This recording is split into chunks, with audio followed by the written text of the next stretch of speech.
The great halls of the Cirathian palace glowed like rivers of light. Crystals floated in the air, shining with soft blue energy. The air was calm, and every sound echoed gently through the high golden ceilings. The Cirathians moved with grace, tall, silver-skinned beings whose eyes shimmered with light, their voices smooth as flowing water. Among them, one figure always stood out, a man of flesh and blood. His name was Captain Darren Holt, the only human in the Queen's royal guard. His armor was black and worn, built from steel instead of crystal. His eyes were human, not glowing, not psychic, but sharp and alert like a blade drawn and waiting. When he walked, the Cirathians whispered behind him. "He is too fragile," they said. "He cannot feel the enemy's mind. He cannot share our thoughts." But Darren never replied. He walked with silent discipline, his steps echoing through the shining halls. He had been serving Queen Arava for 6 years now, a time long enough for most humans to break under pressure. The Queen was young by Cirathian standards, only 2 centuries old, yet her presence was calm and commanding.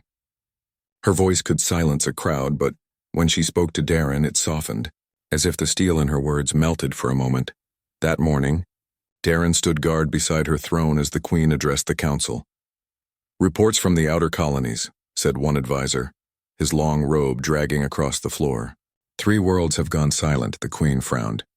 "And the patrol fleets?" "Gone too, my Queen. No signals, no debris, just silence." The hall fell quiet. Cirathians valued peace and logic, but silence, that was something different.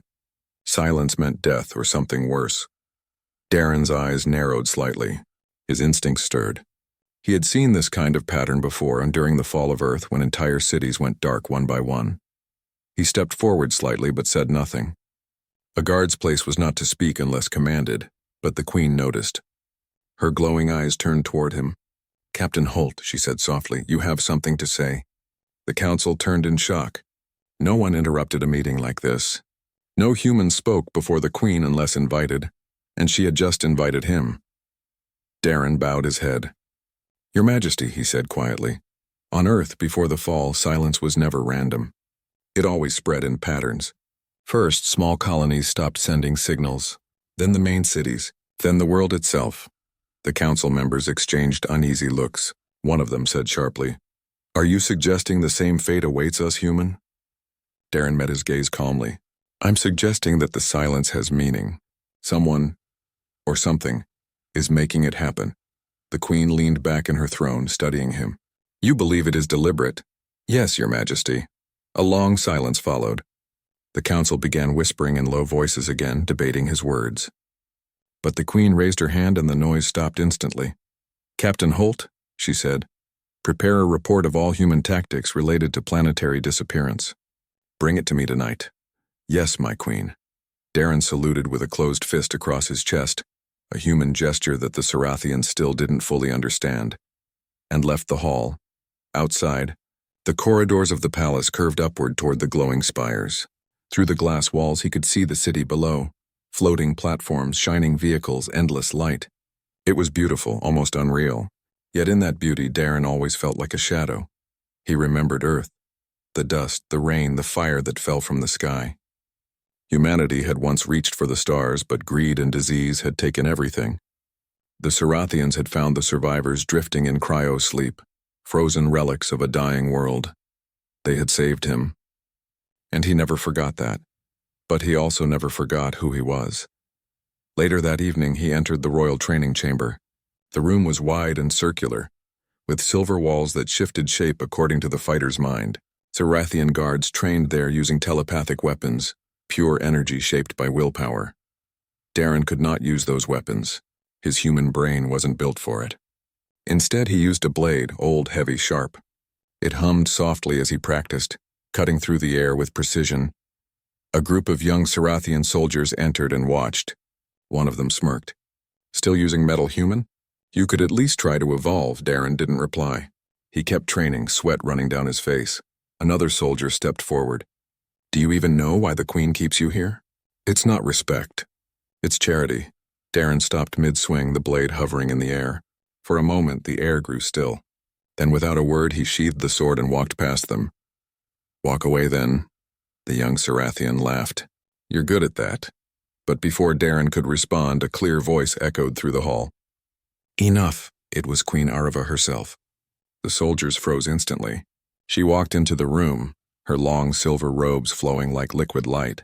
Her eyes were calm, but her tone carried command. You mock the one who guards your lives, she said quietly.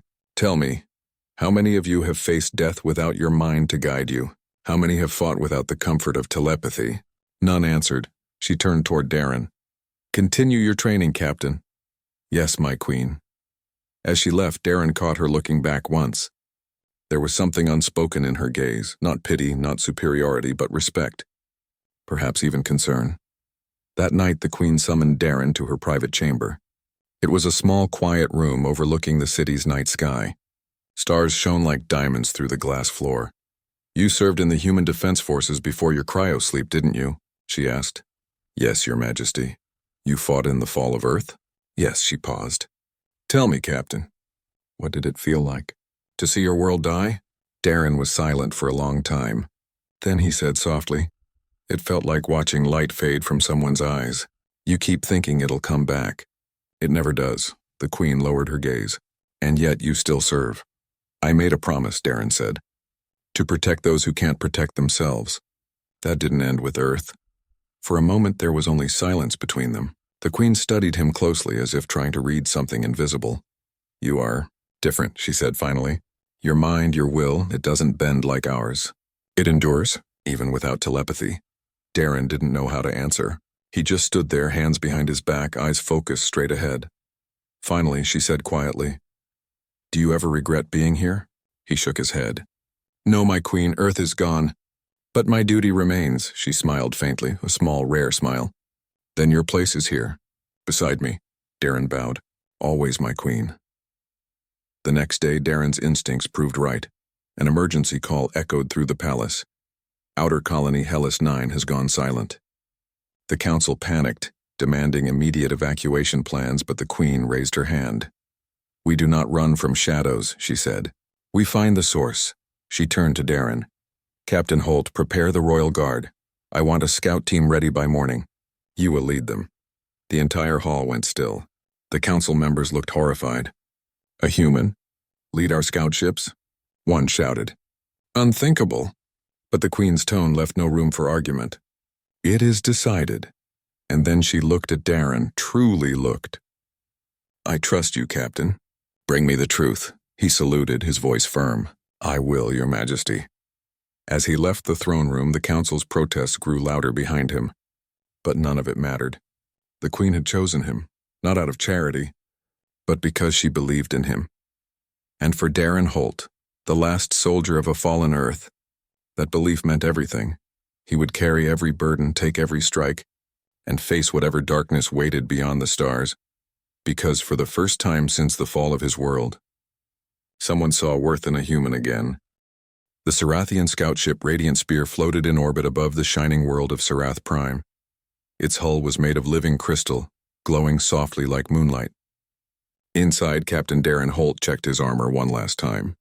The others on his team, 6 Sarathian officers, prepared their psychic interfaces, their hands glowing faintly with blue light. To them, space was something they felt.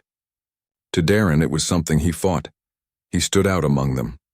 A solid human shape surrounded by tall, elegant Sarathians whose every move looked like part of a dance. Yet despite the difference, no one dared question his role now, not after the Queen herself had ordered him to lead. Still, he could feel their unease. The silence, the glances. He didn't blame them. They had never trusted a human to command anything. The ship's commander, Lieutenant Saren Val, approached. Captain Holt, he said formally, though his tone carried doubt. All systems are ready. Shall we proceed? Darren nodded. Take us beyond the Veil Nebula. Direct route. Minimal delay. Saren hesitated. That is a dangerous vector, Captain. The Veil distorts psychic navigation. We may lose connection with the Council's link. That's the point, Darren said quietly. If something's hiding out there, we'll find it before it finds us. Saren studied him for a moment, then bowed. As you command. The ship lifted from orbit. As the thrusters roared, the light outside turned from blue to deep black. Stars stretched into white lines as the Radiant Spear jumped into slipstream space. The journey was long and silent. Darren stood near the viewport, watching the endless streaks of light pass by. He wasn't built for psychic communication, so the Sarathians' silent discussions felt like a strange kind of loneliness. Occasionally, one of them would speak aloud for his benefit, but mostly they moved in quiet harmony, their minds linked. Still, he felt at peace. Space was familiar, cold, vast, honest. It reminded him of the long nights back on Earth, when the only thing above him was a sky full of unreachable stars. After 3 days of travel, they reached the edge of the Veil Nebula. It hung before them like a storm, clouds of purple and green energy swirling slowly, hiding what lay beyond. "Radiation normal," said one officer. "No signals," said another. "Not even background chatter." Darren frowned. "No signals? Not even echo pings?" "None, Captain." "The entire sector is empty." He leaned forward. "That's not right. Even dead systems have echoes." The Sarathians exchanged nervous glances. Darren could feel their uncertainty. They were explorers, diplomats, thinkers, not soldiers. "Run a sweep," Darren ordered. "Infrared, magnetic, and EM, full spectrum." As the sensors hummed, he studied the view. The nebula twisted like smoke, and deep inside its glow he thought he saw something. A faint shadow, too still to be a gas cloud. "Hold," he said sharply. "Magnify Sector 14. The image expanded, and the bridge fell silent. Floating there, half hidden in the clouds, was a massive structure. A ship, but not Sarathian. Its hull was black and jagged like melted glass. "No lights, no signals, no movement, by the stars," Saren whispered. "It's enormous," Darren's voice was calm. "Mark it. Bring us closer, slow and steady." As they approached, the sensors began to flicker. Readings became unstable. "Interference," said a Sarathian. "It's disrupting our psychic field." "Switch to manual control," Darren said, "and keep your mental links quiet. Don't reach out." The Sarathians looked confused. "Why not?" one asked. "Because something's listening," Darren said quietly. "If it knows you're here, it'll react." They didn't argue. Something in his tone, steady, soldier-like, made them obey. The radiant spear drifted closer until they could see the full shape of the object. It wasn't one ship. It was many, hundreds of wrecks fused together, forming a dead fortress. "Are those Sarathian vessels?" Saren whispered. "Yes," another said. "From the old wars." "But that was thousands of years ago." Darren's eyes darkened. "Not old enough." The screens flickered again. Suddenly static filled the cabin. Then a whisper. Faint, mechanical. "Organic signal detected." The Sarathians froze. What was that? Darren didn't hesitate. "Shields up!" "Back us off." Before anyone could respond, the lights dimmed. A pulse of dark energy rippled through the ship like a wave of ice. The Sarathians screamed, not aloud but telepathically. Their minds flooded with static. "Captain," Saren gasped, clutching his head. Darren grabbed him by the shoulder. "Focus, disconnect your link." I can't." Darren pulled the emergency cutoff and slammed his fist into the manual override. The psychic interface shut down, the lights turning from blue to red. The Sarathians collapsed, gasping for breath. "What was that?" One whispered. "Something that eats thought," Darren said grimly. "It's hunting your minds." The shadow outside began to move. The wrecks stirred like bones coming to life. Pieces of old ships unfolded, forming long black limbs. Eyes of red light flickered open in the dark. Saren's voice shook. "What are those things?" "Machines," Darren said. "Harvesters. We fought them once, long before Earth fell." The ship trembled as one of the machines fired a beam of dark energy. The shields flared, then broke. Darren was thrown against the console, pain burning across his ribs. "Return fire!" he shouted. But the Sarathian weapons were psychic-based, useless against machines that devoured energy. "Use physical rounds," Darren ordered. "Manual targeting." "We have none," Saren cried. "Our weapons are—" "I'll do it myself," Darren roared. He ran to the emergency locker and pulled out a kinetic rail cannon, an old, rarely used weapon meant for asteroid mining. He mounted it to the external hardpoint, rerouting power manually. Sparks flew, alarms screamed, but the cannon came online. "Targeting locked," the computer said. "Fire." The weapon boomed like thunder. A bolt of metal shot through space and tore one of the harvester's limbs apart. The machine screeched in a sound like grinding metal. "Good hit," Saren shouted. "Not good enough," Darren muttered. "There's more coming." 3 more dark shapes moved in the nebula, glowing red like eyes in the mist. Darren grabbed the controls. "Hold steady. We're getting out." He pushed the ship toward open space, but the engines were weak. A harvester beam hit the side, melting part of the hull. "Engine 2 is down," cried a technician. Darren gritted his teeth. "Then we fly on 1. He rerouted power from shields to propulsion, ignoring the protests of the Sarathians. "If we stay, we die. If we move, we might live." The ship roared forward, dragging sparks through the void. The harvesters followed, launching dark projectiles that ripped through the nebula. "Almost clear," Siren shouted. 30 seconds. Another explosion hit. The bridge went dark. Darren slammed his hand on the emergency controls, keeping the ship level with manual thrusters. Come on, he growled. "Don't die on me now." At last, the ship burst out of the nebula, and the sensors came back to life. Behind them, the harvesters stopped chasing. They hovered at the edge, as if unwilling to cross the boundary. Darren stared at them. They're waiting, watching, planning. The Sarathians were trembling. They had never seen such things. Their empire had known peace for millennia. Darren stood, his face grim. "Now you know what we're dealing with. That's why your colonies went silent." Siren swallowed. "You fought them before?" "Yes," Darren said. "A long time ago. Humanity tried to stop them, and failed." He looked out the window at the swirling nebula. "But we learned one thing. They fear unpredictability. They can't calculate human instinct." Siren looked at him with new respect. "Then maybe that is why the Queen sent you." Darren didn't answer. His gaze remained fixed on the darkness. "Set course for Serath Prime," he said finally. "The Queen needs to know what's coming." The journey home was tense and silent. The Sarathians spoke little. Even their minds felt heavy with fear. Darren stayed awake the entire trip, running diagnostics, checking for any trace of infection. He'd seen harvesters infect ships before. They spread like viruses, waiting to strike again. When they finally reached home, the ship was scarred and smoking. As they landed in the royal docks, Queen Arava herself was waiting. The ramp opened, and Darren stepped out first, his armor scorched and cracked. He saluted silently.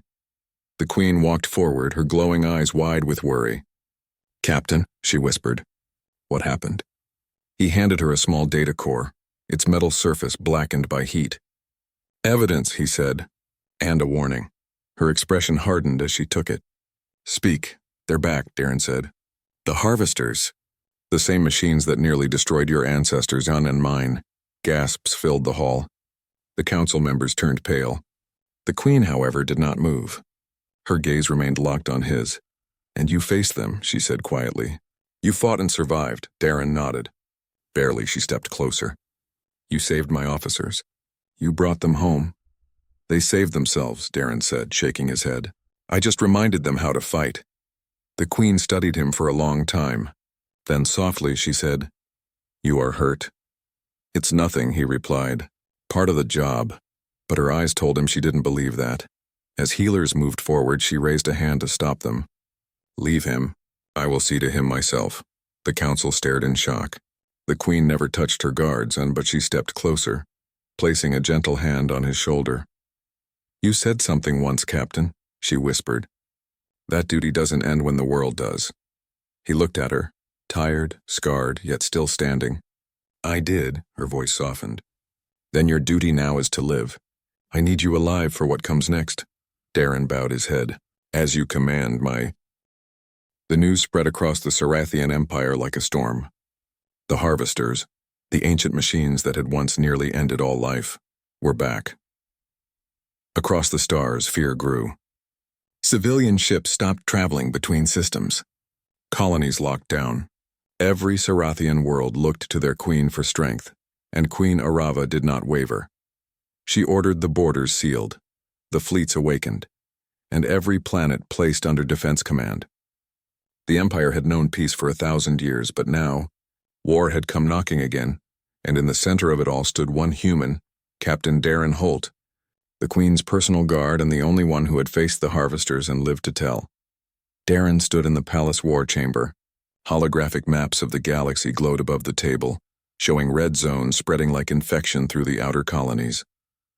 The Sarathian generals spoke rapidly, their telepathic voices overlapping.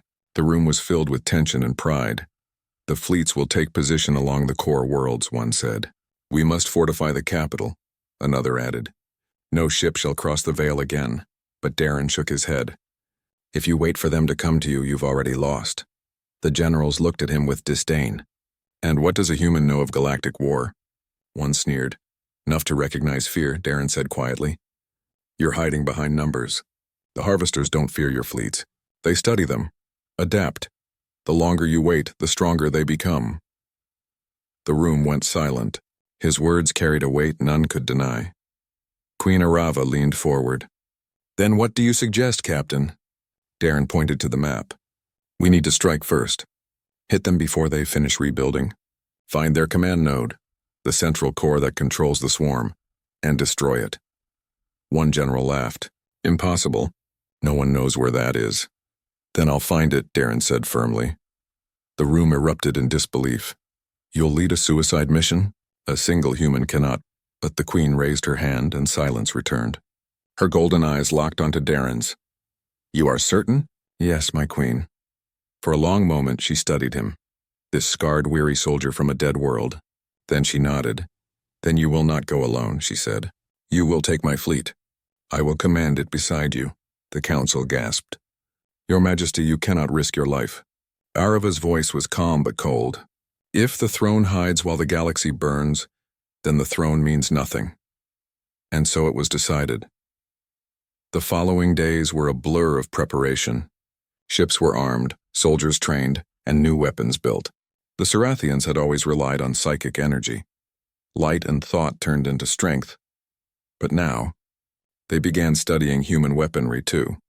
At Darren's suggestion, they built rail cannons, missile pods, and kinetic slugs, crude by Sarathian standards, but deadly against machine enemies.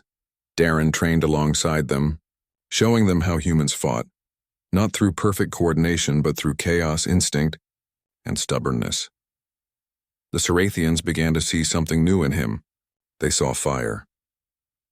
One night, as the final fleet prepared to depart, Darren stood alone on the observation deck. The stars shimmered beyond the glass, endless and cold. He thought of Earth again, the screams, the sky burning, the silence that followed. He had survived when so many hadn't. He didn't know why, but now he felt like this was his reason. A soft sound drew his attention. The Queen had entered silently, her silver robe glimmering in the dim light. You haven't slept, she said. Darren gave a small smile. Neither have you. She stepped beside him, looking out at the stars. You fear this mission? I fear losing more people, he said quietly. That's what war really takes, not lives, but faces. You start forgetting them one by one. The Queen turned to him. Do you ever wish you had died with your people? He hesitated. Then he said softly, Once, but not anymore. She looked at him for a long time, her expression unreadable. You have changed, Captain. You are not just a soldier now, you are something stronger. He met her gaze. You made me that, my Queen. For a moment, neither spoke. Then she said, almost in a whisper, When this is over, promise me something. What is it? Promise me you'll come back. Darren gave a faint smile. You command entire armies, my Queen. But that's one order I can't guarantee. Her voice turned firm. Then it is not an order. It's a wish, he bowed his head. Then I'll try. The next day, the royal fleet launched into the void. Hundreds of ships formed shining lines across the stars, their engines glowing blue. At the center flew the Queen's flagship, the Eternal Grace, with Darren stationed at her side. As they entered the Veil Nebula, the stars vanished behind swirling purple clouds. It felt like flying through smoke that whispered. On the bridge, Darren studied the readings. No transmissions. No movement. It's too quiet. Queen Arava nodded. They're watching. Then let's make them blink first, he said. He ordered the fleet to deploy sensor drones, but everyone that entered the nebula vanished. The air on the bridge grew tense. Suddenly alarms blared. Energy spike. Rear sector. The holographic display flared red. From behind the ships, hundreds of dark shapes emerged from the mist. Harvester warforms, sleek and black. Their weapons glowing crimson. Shields up. Darren shouted. Form defensive ring. The Sarathian fleet responded instantly, but the machines were faster. Beams of dark energy cut through space, slamming into ships and tearing them apart. Darren grabbed the tactical control and barked commands. Left flank, scatter and loop back. Target their weapons with kinetic fire. The Queen's voice echoed through the command channel. Hold the line. Do not let them break formation. Explosions lit the nebula like lightning. The battle raged for hours. But slowly Darren's instincts caught something. A pattern in the enemy's movement. They weren't fighting to destroy. They were herding the fleet deeper into the nebula. Queen, they're leading us, he warned. To what? Their core. As if on cue, the mist ahead split apart and something enormous appeared. It was not a ship. It was a world. A hollow sphere of black metal covered in red cracks. It pulsed with energy like a living heart. Their command center, Darren whispered.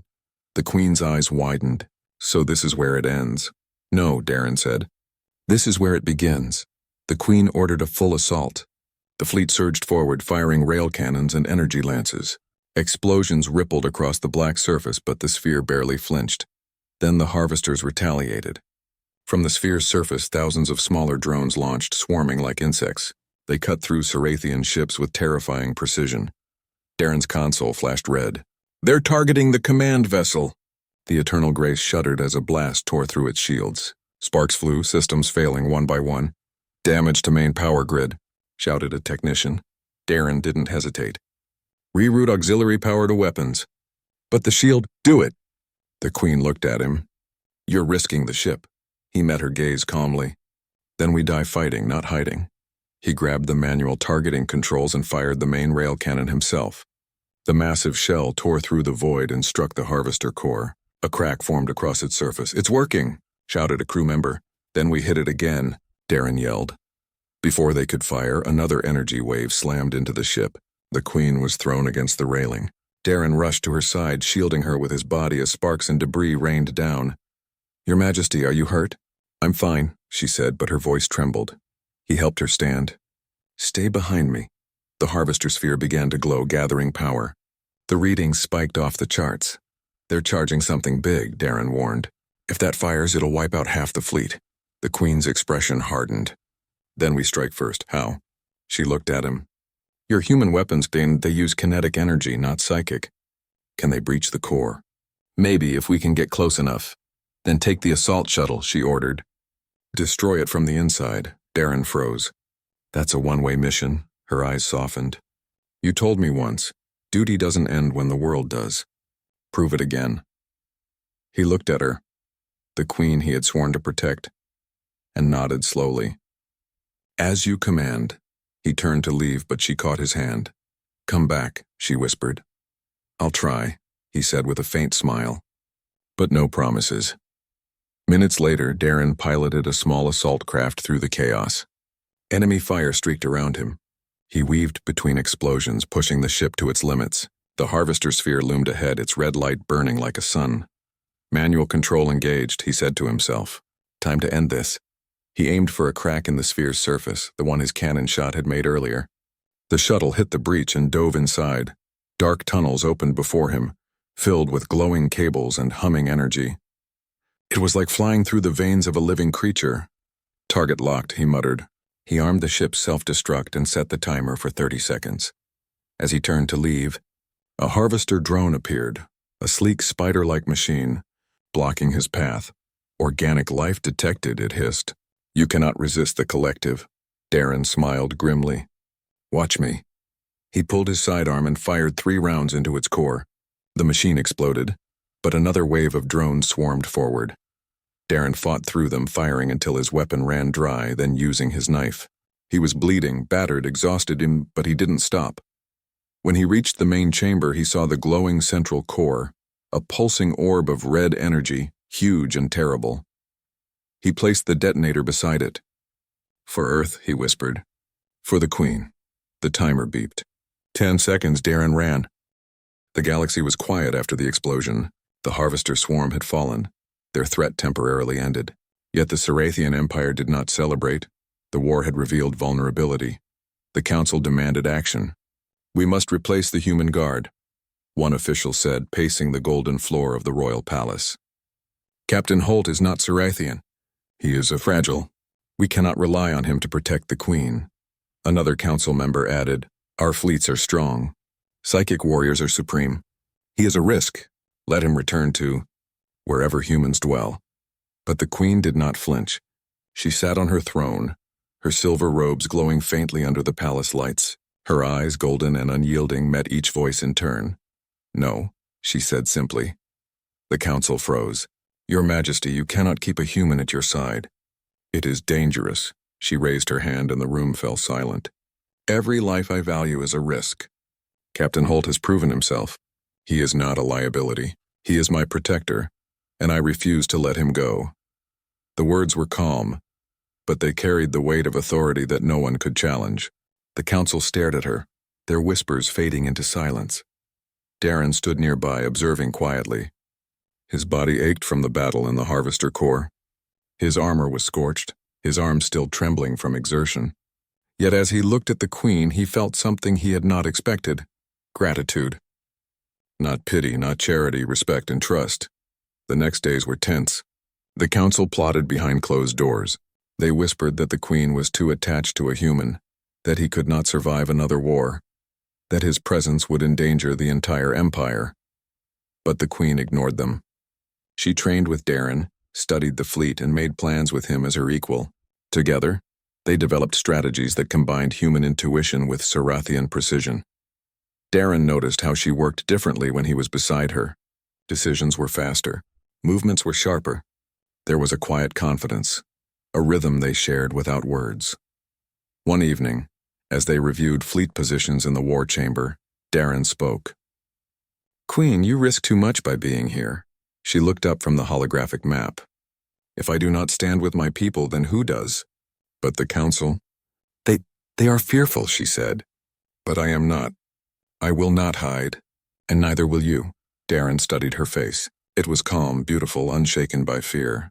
And yet he saw something deeper. A bond forming not of command, but of mutual respect and understanding. Weeks passed, and the outer systems began to recover. Colonies were rebuilt, ships repaired, and defenses strengthened. But in the shadows of the galaxy, the harvesters had not disappeared entirely. Small groups of machines remained, scattered and hidden, waiting for an opening. The Queen and Darren knew it. That knowledge drove their training harder. Darren trained not only himself but the entire Royal Guard. He taught the Sarathians how to fight without relying on psychic abilities, how to move unpredictably, how to make instinct and courage matter more than perfection. For the first time, the Sarathians began to understand the human advantage. That unpredictability, that messy, stubborn courage. It was something their perfect minds could not replicate. During one training session, a young Sarathian asked, Captain Holt, why do you risk yourself so much? Darren paused, wiping sweat from his brow. Because someone has to. Someone has to face the strike, take the hit, and survive. That is how humans endure. That is how we protect those we care for. The young soldier nodded, understanding dawning in his eyes. Then came the day of the true test. Reports from the edge of the Empire indicated a harvester detachment attacking a human colony. Civilians were at risk and no fleet could arrive in time. The Queen turned to Darren. You will lead the defense. Darren hesitated. It is suicide. The fleet cannot arrive in time. You will protect them, she said simply. That is your duty. He nodded. Yes, my Queen. They traveled together aboard the Eternal Grace. The Queen did not sit behind him, hidden in the bridge. She stood beside him, observing, advising, and at times giving silent encouragement. As they approached the colony, the horizon was lit with fires. Buildings crumbled under harvester fire and energy beams tore through the sky. Civilians ran in panic, their voices tiny against the roar of war. Darren took a deep breath. Form defensive perimeter. Protect civilians at all costs. I will handle the strike units. The Sarathian ships responded, engaging the harvesters while Darren piloted a small assault craft to strike at the enemy core. The battle was chaotic, brutal, and exhausting. Every strike he made felt heavier than the last. Every movement carried the weight of lives depending on him. A harvester beam struck his craft. Sparks flew. His suit alarm blared. The world shook. Darren gritted his teeth and pushed forward, ignoring the pain, the fear, and the fatigue. He reached the enemy's core, small but deadly. Machines swarmed around him. He fired his weapons, dodged attacks, and moved like he had trained. Not perfectly, not with psychic guidance but with raw instinct and human will. Finally, he planted the explosive charge. It was unstable, volatile, and might kill him if it went off too soon. "Time to go," he muttered, launching the craft back toward the fleet. The charge detonated behind him, and the explosion tore through the harvester formation. Energy beams disintegrated. Machines fell lifeless. The colony was saved. Darren's craft was damaged, barely holding together, but he returned to the eternal grace. His body shook, armor scorched, blood running, and yet his eyes were determined. The Queen met him on the landing deck. She placed a hand on his shoulder. "You risked everything for them." Darren looked at her, breathing heavily. "I could not do otherwise. You carried every strike," she whispered. "And yet you still stand." He bowed his head. "I serve my Queen, that is all I do." She smiled faintly, but her eyes were serious. "No, Captain. That is not all. You saved them because of who you are. Human, yes, but more than that. Brave, stubborn, and unbroken. You remind me what it means to fight for life, not just survival." Darren said nothing. Words felt unnecessary. The Queen understood. Back in the council chamber, officials argued again. "Your Majesty," one said, "you cannot continue to risk yourself by keeping a human guard. The fleet is ready. Let them lead the defense." Ereva's eyes flashed. "He does not risk himself. He faces every burden we cannot. He fights not because he is ordered, but because he chooses to protect. That is strength. That is loyalty. And that is why he stays." The room was silent. No one could challenge her. Darren stood behind her, listening quietly. He felt the weight of responsibility on his shoulders, yes, but also the weight of trust. A trust that had not been given lightly, and one he would never betray. He thought back to Earth, to the countless battles, the endless losses, and the faces of those who had fallen, and he realized something. The strikes he endured, the pain he carried, the burden of his life. All of it meant something now. He had a purpose greater than survival. He had someone who believed in him, someone who would not let him go. And for the first time in a long time, Darren felt truly alive. Days later, the Empire celebrated the victory at the colony. Civilians cheered. The Royal Guard stood proud. The Queen acknowledged Darren before everyone. "You see them?" she said softly. "These people you saved." Darren nodded, modest. "They are alive because you carried every strike. You bore the burden for all of us. And yet you returned to stand beside me." Darren's lips curved in a faint smile. "I will stand beside you always, my Queen." The Queen reached out and touched his hand, a gesture rare for her, and for anyone. "Then know this, Captain, I will not let you go. Not now, not ever." In that moment, Darren understood. He was more than a human soldier. He was a symbol, a reminder that courage, loyalty, and heart mattered more than power, more than perfection, and more than any psychic gift. And the Queen, in her wisdom, knew it. The council watched in stunned silence. Some still murmured objections, but the Queen ignored them. Her eyes remained on Darren and he on her. In the galaxy of gods, machines, and stars, a human had proven himself equal, no, greater, than anyone.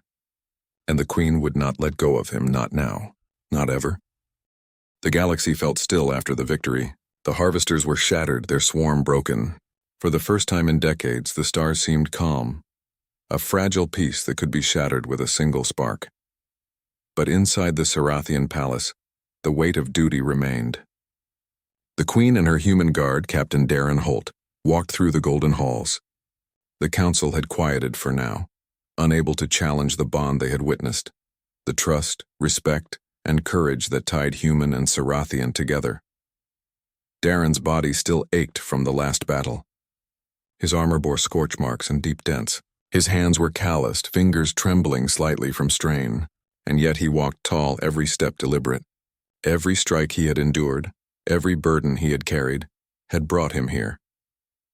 The Queen's presence beside him was steady, unwavering. She had refused to let him go, even when the council demanded it. She had recognized something beyond skill, beyond strength. She had recognized heart. Weeks later, the Empire celebrated the defense of its colonies. Cities that had burned were rebuilt. Citizens who had fled returned. And the Royal Guard, led by a human and guided by their Queen, became the symbol of hope across the stars. Darren trained the next generation of soldiers. He taught them how to fight without relying solely on psychic abilities, how to trust instincts, how to carry burdens without faltering. You must understand, he told a young recruit, strength isn't only what you can lift or what you can destroy. Strength is standing when everything wants you to fall. Strength is carrying every strike so others may live. The recruits listened in awe. Humans were rare in the Empire, but here was one who embodied the meaning of courage. But peace was never permanent. Reports arrived from distant systems. Remnants of the harvester machines were moving, small but dangerous. Though the core had been destroyed, fragments had survived. The Queen called a council with Darren present. We have destroyed their main force, she said, her voice calm. But darkness is patient. It will return if we do not remain vigilant. Darren nodded. Then we prepare, not just for war, but for every challenge that comes after. She looked at him, eyes glowing faintly. And you will stand with me? Always, he replied. Months passed and Darren became a living legend. Humans were still rare in Cirathian society, yet he inspired admiration, respect, and even friendship among those who had doubted him. The Queen never left his side, and the bond between them deepened. One evening, the Queen summoned him to the observation deck.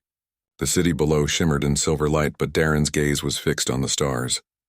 You have grown, she said softly, not just as a warrior, but as someone who carries the weight of countless lives without faltering. Darren exhaled slowly. I have learned from you, my Queen. You taught me that courage isn't just fighting. It's standing by those you trust even when everything is uncertain. She stepped closer. And yet you still carry every strike alone. I do not mind, he said quietly. Burden is a part of duty. Someone must carry it. She studied him, her expression unreadable. Then, without warning, she reached out and touched his arm. It was a gentle gesture, but it carried an unspoken meaning. Recognition, respect, and trust. You are more than I expected, Darren Holt, she said. And I will not let the Empire nor the stars take you from me. Darren bowed his head slightly, humbled. Then I will remain, by your side, until the stars fade. The calm did not last forever. Intelligence reports indicated that fragments of the harvesters were consolidating in deep space. They had learned from their previous defeats. Their numbers were smaller, but their tactics had evolved. The Queen and Darren began planning a second campaign. This time they would not wait for the enemy to strike. The royal fleet, guided by human ingenuity and Cirathian precision, prepared to move beyond the Empire's borders. Darren studied the maps, tracing likely routes and vulnerabilities. We strike at their leadership nodes first, he said. If we can remove their coordination, the rest will crumble. The Queen nodded. And we will go together? Yes, Darren said. We face it side by side. For the first time, she smiled fully. Not a ceremonial smile, but one of shared resolve and understanding. Before the fleet departed, the Queen held a ceremony. She presented Darren with a ceremonial blade, etched with symbols of both Earth and Cirathia. This blade represents duty, she said, her voice echoing in the grand hall. Every strike you have borne, every burden you have carried, it is symbolized here. You do not fight for glory. You fight for life, for hope, and for the people who cannot protect themselves. Darren accepted the blade, bowing deeply. I will honor it, my Queen. I will bear every strike it represents. The Queen reached out, touching his shoulder. And I will not let you go, not now. Not ever. The room was silent, awed by the bond between human and monarch. The council watched, powerless to argue. The fleet departed, moving through the stars like a river of silver light. Darren piloted a scout ship, the Queen aboard his flagship. The journey was long and tense. Every system they passed was a reminder of what was at stake. Colonies rebuilt, lives renewed, all fragile under the shadow of returning machines. When they reached the harvester remnants, the battle began. Unlike before, the enemy was cautious, calculated. But Darren had studied them. He predicted their movements, devised unpredictable strategies, and combined human improvisation with Cirathian precision. Time and again, he placed himself in the line of fire, taking strikes that would have killed others. Each moment, each hit, each risk, it was his burden. Yet he endured, because he had something worth protecting, because he had someone who refused to let him fall. During the fiercest part of the battle, Darren's ship was caught in a collapsing field of energy. Sparks flew, alarms screamed. He gritted his teeth, maneuvering through the chaos. The Queen's voice came over the comms. "Do not falter, Darren." "I will not," he replied. "Stay close." They fought as one. The Queen directed the fleet while Darren executed the most dangerous strikes. Together, they cut through the enemy, dismantling the Harvester leadership nodes one by one. Finally, the remnants of the machines fell silent. The fleet held its formation, victory hard won but complete. When the battle ended, Darren returned to the Queen. Both were exhausted, bloodied and battered, yet they stood tall. The Queen looked at him, eyes shining with unshed tears. "You have carried every strike," she said softly. "Every burden, every life. You bore them all and survived." Darren shook his head. "I could not have done it without your trust. Without your belief in me," she smiled faintly. "Then it is settled. You remain by my side, not as a guest, not as a curiosity, but as protector, companion, and equal." Darren bowed deeply. "As you command, my Queen." The galaxy was quiet once more, but the memory of war remained. Ships rebuilt, colonies flourished, and throughout the Empire, the tale of Captain Darren Holt, the human who bore every strike and survived, spread like fire. He became a symbol, proof that courage was not defined by species, by psychic power, or by perfection. Courage was defined by the will to endure, to protect, and to stand when all else fell. And the Queen, unyielding and wise, refused to let him go. Years later, Darren walked beside her in the palace gardens. Stars shone above, peaceful and eternal. The council still whispered behind closed doors, but the Queen ignored them. She had chosen. She had trusted. And Darren had proven worthy. "You have carried every strike," she said, her hand brushing his. "I have carried them for you," he replied quietly. "And I will not let you bear them alone," she said. They looked at each other, not as ruler and guard, not as human and Sarathian, but as equals bound by trust, courage, and unspoken understanding. The galaxy could throw any challenge at them. They would face it together. Every strike, every burden, every battle hung side by side.